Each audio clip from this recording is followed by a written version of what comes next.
Welcome back, everybody. It's another episode of Pursuit of Profit, The Pursuit of Profit, whichever tense you prefer. I'm your host, Chris Angel, here with your host, Leanne Ozaine-Smith. Hello, Leanne. Hi, Chris. Hello. I'm treating this like a casual Friday. Yeah, me too. Friday, we're recording. Because I have wine. I have 2 bottles of wine this time. Hey, awesome. That's a good Friday. Yeah. Well, one of them I won't drink. Spoiler alert. We're getting a double header. Well, let me introduce the topic is this. We're going to talk about who is your financial team. I thought we were going to say, who the frick is your financial team? I prefer that. Who's your freaking financial team? Who's your freaking financial team? That's what I prefer. Okay. And so that's where we're going to go, and the importance of having a financial team. But before we do that, with our new introduction of wine tips, I love it. What is good? What is bad? Okay, we're going to start with what's bad. Okay. For the love of God and everything that's holy, never buy this wine. It's 19 crimes, banished. Now, there are like 4 labels of 19 wines or 19 crimes, and they're pretty good. And so I thought I would try this one. Notice it's been open like for 4 days and not even a glass is gone. So not even sure I would cook with it. So I was going to say spaghetti sauce maybe? No? I'm not sure I would. It's really sweet and weird and has no body. It's gross. Don't do it. Thank you for falling on the sword for that one. It's disgusting. You just saved us like $15. Yeah, I think it was a $12.99. Wow. Yeah. Dude, come on. So what is better and cheaper is this thing, also a Trader Joe's find. Hey. It's called Pontificus. That's fun to say. It's from France, and it is a Grenache Syrah blend. Love Syrah. And it's like, it's in the import section of Trader Joe's. And you know what? It's like $6.99. And I tried it because they poured it in the store, and it's just great. Like, it's light-bodied, so it's not. I usually like full-bodied wines. I do too. Yeah, it's light-bodied, but it's just nice. It's just a what do you nice like about it? Like, wine. what if it's not full-bodied? What is it like? Full of flavor. Is it dry? It's dry. It's full of flavor. It'd be really good with food, but I'm going to drink it without food because I'm not eating in the middle of an episode. I'm not eating and drinking. I feel like sometimes wines under $10 can be kind of syrupy, or sweet, or just I don't like French wines in general. French wines in general can be. I don't really love old world wines, but I keep needing to believe that that's what sophisticated wine drinkers drink, and so I keep trying it and keep not liking it. But this was an old world wine that I was like, all right, I'd buy that more than one time, and I have. So that's good. $6.99. We've been sucking up on the rain cloud. Good. From one of the last episodes. And, almost gone. That's been awesome. So good. Okay. All right, so let's talk about your freaking financial team. Well, first of all, how did this come about? I want to know what spurred on this thought process. Okay, so it's January. So at the time of this recording, it's January. You guys aren't hearing this for a while now, but we're recording this in January. We're recording this in January, and by the time people hear this, they will be 1 month away from tax season. So here's the thing. I have a couple of points of annoyance that I thought I would talk about here, and that is that everybody is calling me. Everybody that knows I do anything with profit, business, stuff. They're calling me right now, emailing me, and asking me for referrals to accountants, which is fine. Like, I like the compliment that they think I know all the good accountants, which I don't. But the problem is it's too late. Like, what I really wanted to like shake somebody and say this week was, hey, you know what? Here's the thing. If in your very best day of life, like business is good, things are going well, and all of that good stuff, and you go and sit with a CPA and you feel like they talk down to you and you don't like them and you don't understand them, or more often than not, what I'm hearing kind of around the street is that my CPA didn't pay attention to my financials, even though they were my bookkeeper all year, and didn't tell me I should save more for taxes. And let's be honest, even if your CPA told you that, you probably wouldn't have done it. Ouch. Come on. Cutting close to home here. Come on.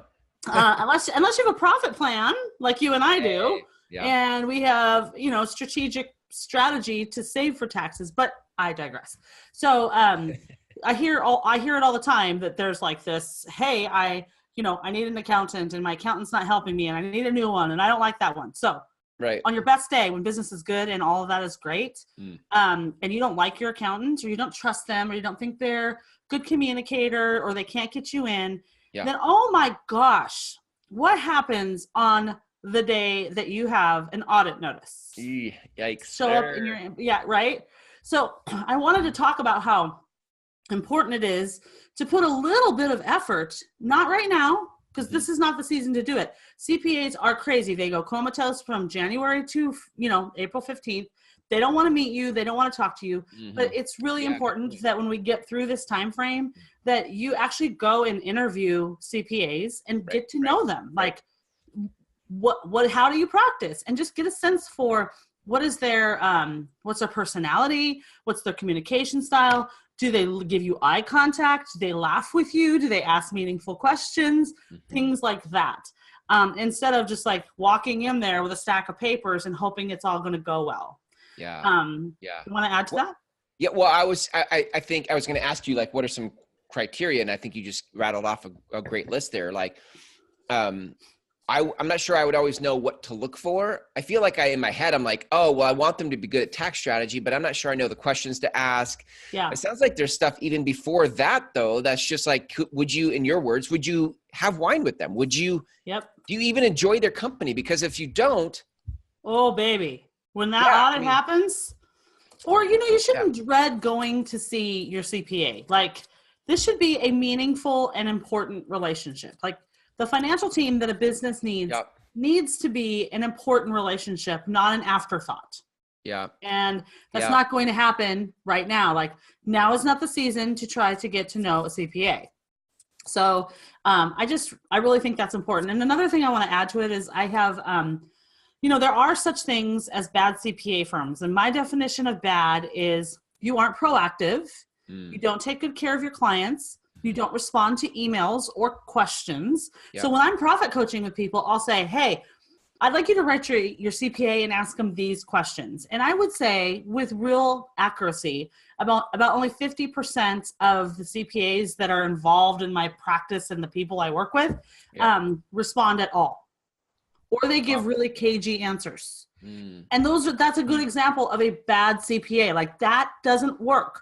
If you have hired me and I'm helping you build a profit plan, we're putting your financials together, and I'm on the financial team, and we can't rely on the CPA to answer a basic question about how something was categorized, then that's a problem. Right. So that's my definition of a bad CPA.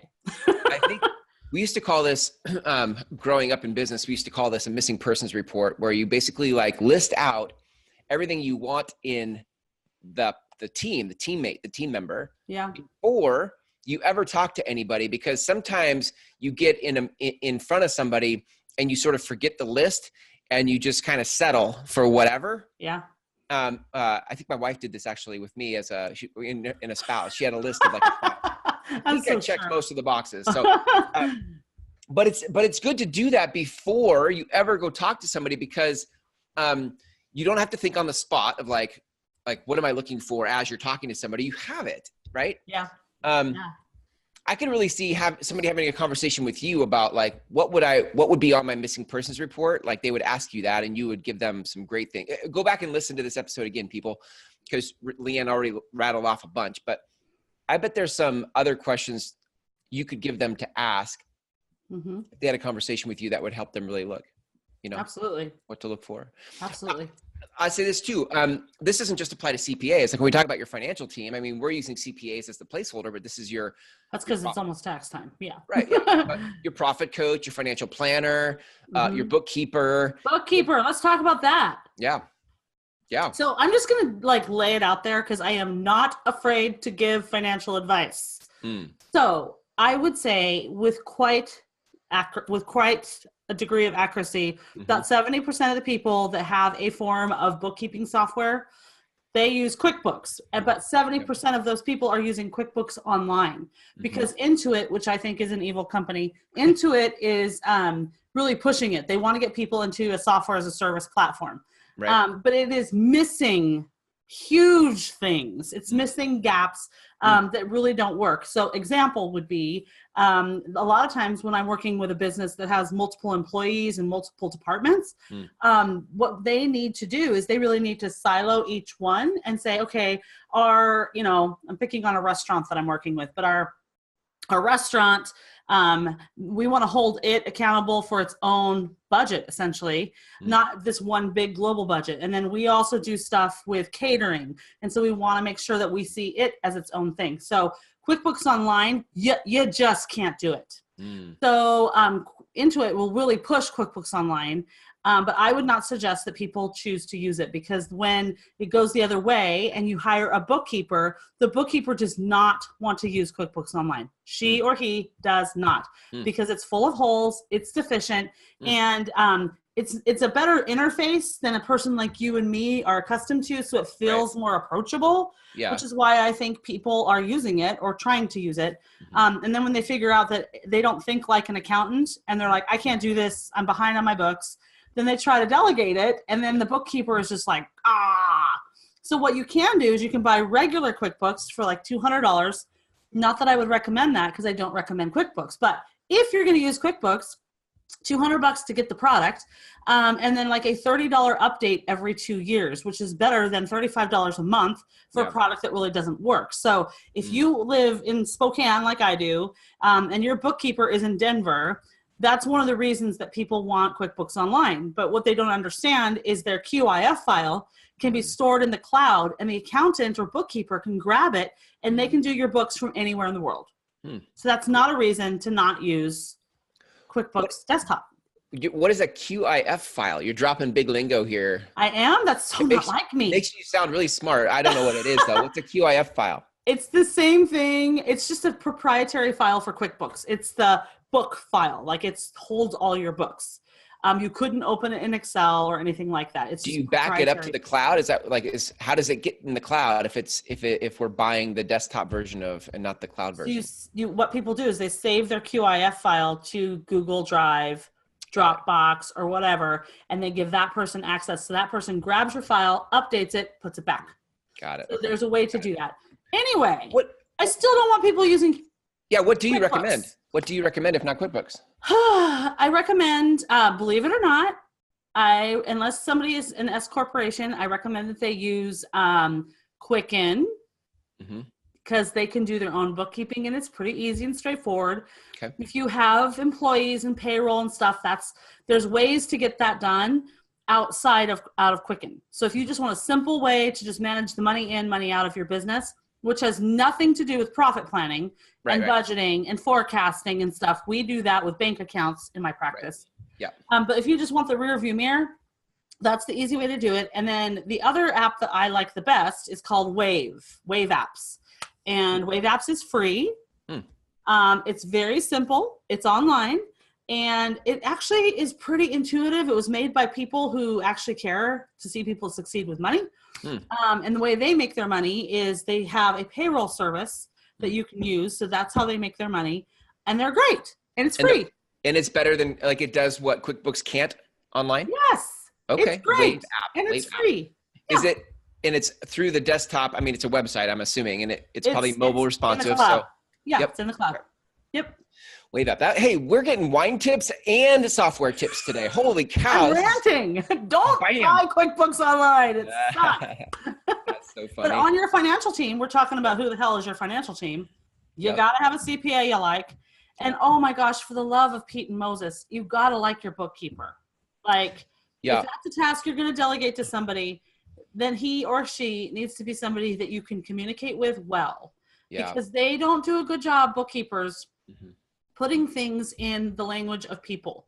They'll say stuff to you like, hey, I need to do a journal entry request for this, this, and that. Could you please tell me how you'd like me to handle that? So a lot of times I'm working with my clients, and they're like, I don't know how to answer this question. And I'm like, you shouldn't have to answer this question. This isn't in language that you can even understand. So we write the bookkeeper back and say, could you please explain this to us in English? So you want a bookkeeper that isn't inundating you with questions. But then if you're going to have a bookkeeper, you have got to be a good person. Like, you have got to answer their questions if you can. Yeah. I feel like people, I'm feeling into this conversation a little bit. I feel like because people have the relationship with money they do, going through the process of trying to hire somebody for their money, whether it's bookkeeping, financial planning, CPA, whatever, profit coach, we spend as little time as possible interviewing people because we don't know what to ask. It's uncomfortable anyway. I feel stupid. Like there's just all this extra stuff that comes with the whole like money thing, the baggage of money, the money baggage of money, right? But I think then we end up not doing our due diligence on building out our financial team. Yeah. You know? Yeah. Yeah. I would say that's true for me. You know what? I think it's true for most people, Chris. It's what you just said. People avoid the subject like the plague, and then they're in a reactionary mode, and they don't think it's actually going to be beneficial for their business. So their focus, our focus as entrepreneurs is let's just grow the business. Yeah. And we'll worry about that later. But it doesn't tend to work. You know, we need to grow our business mindfully and for profit. And then when we have profits, we need a really good CPA to make sure that we don't pay more than we have to in tax and protects us. Right. P.S. Can I just rant for one more thing? Keep going. One more thing. Of course. Never do your own taxes. No.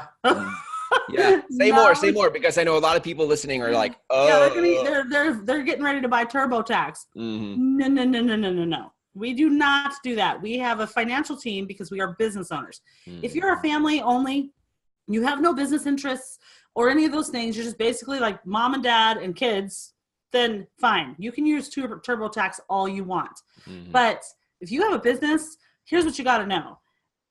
Businesses, especially with this, freelance world, flash fry business overnight, IRS knows that these people who start these businesses don't have a financial team. We'll start with that. Don't know what they're doing, et cetera, et cetera. So what they do is they audit businesses like yours and mine at twice the rate that they audit a brick and mortar business that probably has a CFO or a comptroller or something like that. So it is so important that our audience never files their tax return for themselves and their business through TurboTax. So you want somebody who went to school and is putting their license on the line when they sign that document, because then if you get audited, you can have them help you through the audit. And it's not just you against the IRS, it's you and them and their license and their business and their livelihood against the IRS. So we never use TurboTax. Yeah.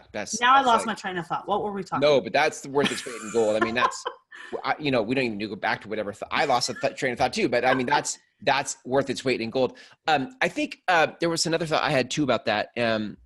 I think we used to say this, my background's real estate, you know that, but people listening may not. My background is real estate. One of the things I learned early on was like 95% of the industry are what we called functionaries. Like they were replaceable. They did a function, they performed a function, but anybody could have done that function. Like I can open a lockbox, I can put a sign in your yard, but so can anybody else. Yeah. And we would say 5% of the industry chose to behave as fiduciaries. They were consultants. They asked really good questions. They knew they had experience. They thought differently about the game of real estate. And so when you worked with a fiduciary, they had perspective that functionaries didn't have. And I think this is true because I think what you're describing in a financial team is a team of fiduciaries, a team of people who are ninjas at what they do. And it's going to be very probable that as you go out and interview people for your financial team, 9 out of 10, 8 out of 10, maybe if I'm generous, 7 out of 10 of them are going to be functionaries who they can put your receipts into QuickBooks, which Leanne said don't do, right? They can not QuickBooks Online. Right. But that's my point though, is like functionaries, they don't ask questions and they don't push back. So if you, the business, say, here's my stuff, I already have QuickBooks Online. They're like, okay, I'll put your receipts in QuickBooks Online. They don't offer perspective. They don't push back. What you need in a financial team is somebody to push back and give you perspective, right? Yep. That's why we hire them. That's right. And there's only one or 3 out of 10 and I think when I say 3 out of 10, I'm being super generous, but it's probably 1 or 2 out of 10 that actually can fill that role. And so that's what you're looking for is who are the people in your financial team that can push back and give you perspective and not just roll over and be a doormat when you ask for something. Yeah. And not just be an H&R Block person who just fills in the boxes, right? Somebody who's creative and mindful and understands what you're creating and respects and likes what you're creating and treats you with respect. That's right. I remember when I made my first $20,000 in a business and feeling kind of sheepish, like it wasn't a lot of money, and going into my CPA and being like, and she's like, good for you. She was just like really complimentary, and it didn't matter whether I walked through the door with a $20,000 gross receipts for a business or $2 million. The way she treated me has been the same every time. Good for you. Yep. That's awesome. Yep. You're such a good little entrepreneur. Like things like that, right? And it just makes you feel like, okay, this person gets me. It's important. And so your financial team has to be somebody that respects what you do. It's not just that they're competent. Yeah.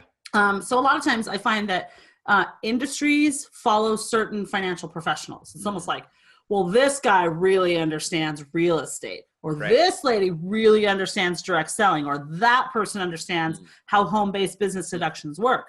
And so there's a few things, and I should probably create like a checklist or something that we can use when we interview somebody. And all accountants really understand home-based businesses. They do. They understand how to take square footage. So we're looking more for the human on the other side of the tax return, or the human on the other side of the bookkeeping, or the human on the other side of retirement and financial planning, or the human on the other side of profit planning. Like, you gotta have the team, but it has to be human. Yep, it's so good. I would say what we used to say about the fiduciary thing is that while functionaries are replaceable, anybody can do the task, fiduciaries are actually irreplaceable. Like you can't replace them. They have a very unique and special role in your life, which I can say that is who you are from a profit coaching place, right? Like for what you do and the way that you bring perspective, the way you push back, the way that you are about it. I would drink wine with you. We do drink wine together. We have drank wine with you. Right, exactly, right? And you provide perspective that I don't think of when it comes to what to do with money. And I think, so, I mean, from a profit coaching standpoint, this obviously people listening to this want to reach out to you, but and I would say this too, you guys listening to this should reach out to Leanne, and in your profit discovery call with her, you should also ask her for the checklist that she just said she should create, and that will make her create it because, and listen, maybe she'll keep adding to it over time, but you need to ask her for it because that'll make her create it for you. So that's true. Let's wrap there, Leanne. If people want to reach out to you and add you as part of their, or even just talk to you about being a part of their financial team as a profit coach and financial planner, where can they go? ProfitDiscoveryCall.com. Perfect. And we got an upgrade on the URL of the business website. Hey, come on. What's up? What is it? All it took was trying to tell an audience at a conference. This is over. So we are officially now thepursuitofprofit.com. With no hyphens, no dashes. Hyphens. Come on. Thepursuitofprofit.com. Yeah. That's amazing. I hated those hyphens, but I know, me too. I had to slobber all over it in front of an audience and get the blank stares and then go, that's not working. Thepursuitofprofit.com. That's so good. All right. Well, listen, guys, the place to start is go. And so in addition to the pursuitofprofit.com, go to profitdiscoverycall.com and you can schedule a time with Leanne for Profit Discovery Call. Yep. Where we talk about, she talks to you about your business and your money and all that stuff. And we get started. Yeah. So good. Leanne, great stuff today. I can't wait for next time and the wine tips we get, as well as whatever other gems that you throw out like you did today. Thanks. Good stuff. Thanks friend. See ya. Bye.